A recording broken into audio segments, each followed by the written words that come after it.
So here we have to rank the instantaneous velocity of the object at point A, B, C and D in order of increasing velocity from the most negative to the most positive. And I'm sure after watching this video you'll be able to give this answer comfortably. Welcome to STEM Professionals. In this video we'll discuss the topic instantaneous velocity. So let's start with the video.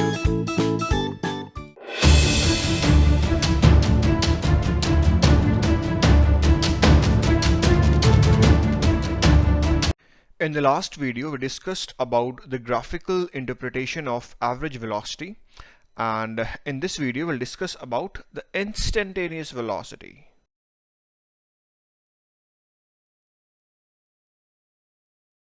So let's start. Now let's first understand that why this term is important. So suppose you're driving a car along a straight road and you traveled 100 km in 2 hours.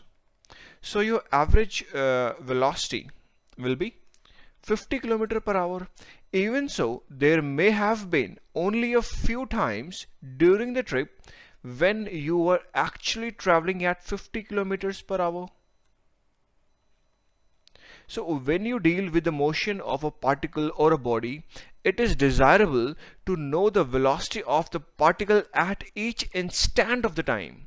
And this idea of velocity corresponding to an instant of time is what we call instantaneous velocity. And mathematically we write that instantaneous velocity is equals to limit delta t approaches to 0 delta x over delta t. This is the definition for the instantaneous velocity.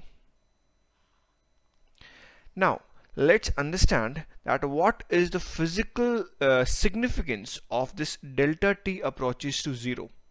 Now in the last video we studied that average velocity, and this average velocity is defined for an interval.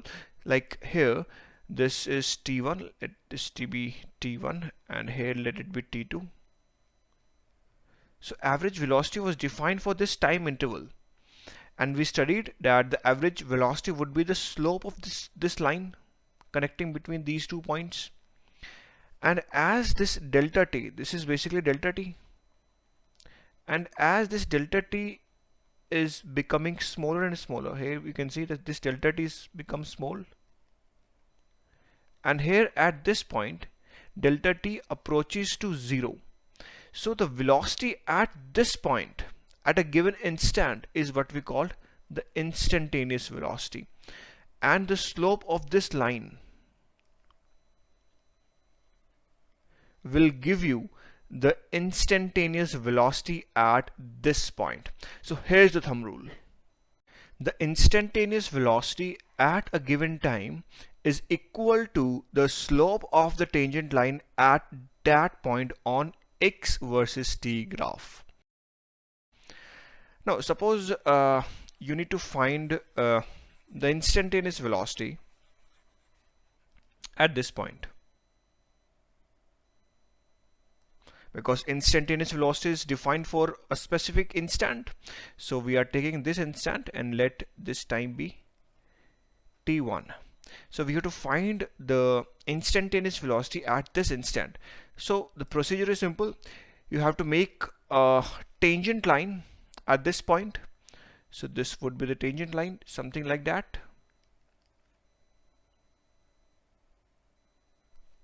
Now here you see that the slope of this tangent line, let it be s1, and the slope of this tangent line, let it be s2. Now if you compare, the slope of s1 is greater than the slope of this line s2. Thus we can say that the instantaneous velocity at this point is greater than the instantaneous velocity at this point. So we can write that instantaneous velocity at point 1 is greater than the instantaneous velocity at point 2, since the slope at point 1 is greater than the slope at point 2. Now one question for all of you. Now here this is a speedometer and it shows that you are traveling at 72.3 miles per hour. Now is this your instantaneous velocity or instantaneous speed? Now here you should note one thing, that velocity is the rate of change of position with time and speed is the magnitude of velocity. So let me write here, velocity is the rate of change of position with time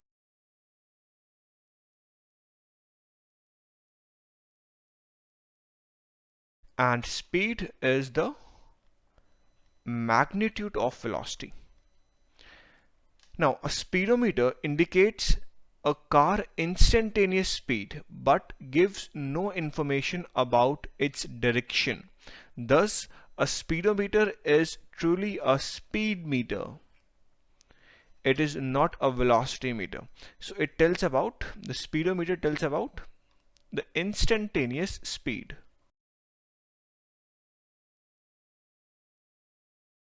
Now one more thing you should note, that when we say velocity, it should be understood that we mean it instantaneous velocity. And when we want to refer the average velocity, we specifically will say average velocity. Otherwise, velocity means instantaneous velocity. Now let's summarize the concept that we have studied in this video and in the last video. So here's the summary. Average velocity is the slope of the straight line connecting 2 points corresponding to a given time interval. And instantaneous velocity is the slope of the tangent line at a given instant of time. Now let's understand this here from this figure. Now here the average velocity for this time interval t1 to t2 will be equals to the slope of this line. Similarly, the average velocity for this time interval, it would be equals to the slope of this line, this one. Now the instantaneous velocity. So the instantaneous velocity at this point, at this time t3, it will be equals to the slope of this tangent line. So this was the summary. Now let's get back to the question that I discussed in the starting of the video. So here we have to rank the instantaneous velocity of the object at point A, B, C, D in the order of increasing velocity. Now we know that instantaneous velocity is the slope of the tangent line at a given instant of time. So let's make the tangent line at point A, B, C and D. So we have drawn the tangent at each and every point. Now if you see the slope of this tangent line at point B, the slope would be 0 because this is parallel to this time axis, or the angle theta is 0. So slope is 0. The slope at point B for this tangent line, it is equals to 0. Therefore the instantaneous velocity at this point will be 0. So we can write that the velocity at point B is 0. Now if you see the instantaneous velocity at point C. Now if you see the slope for this tangent line, let me extend here. This is angle theta, which is greater than 90 degree. That means the slope would be negative. Now if slope is negative, then the instantaneous velocity will be negative. So the velocity at point C, it will be negative. Now next we can compare the instantaneous velocity for point A and D. Now let us extend these two lines. This one like this and this one. So this would be something like that. like this. Now if you compare, the slope of this line is less as compared to the slope of this line, because this angle theta is less and this theta is more.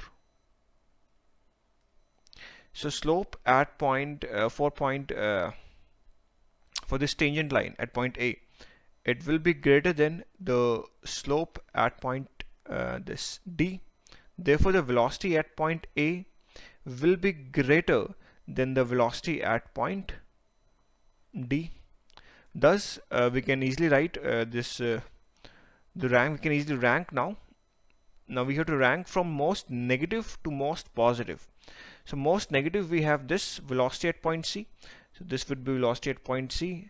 Then we have velocity at point B, 0. So this is velocity at point B. Now velocity at point D, it is positive. So this would be velocity at point D. And finally velocity at point A is maximum. So this is most positive. So this would be the correct order and the answer for this question. So this is all with this video, and in the next video we'll discuss about the average acceleration, instantaneous acceleration, and so on. So we'll wait in the next video. Thank you.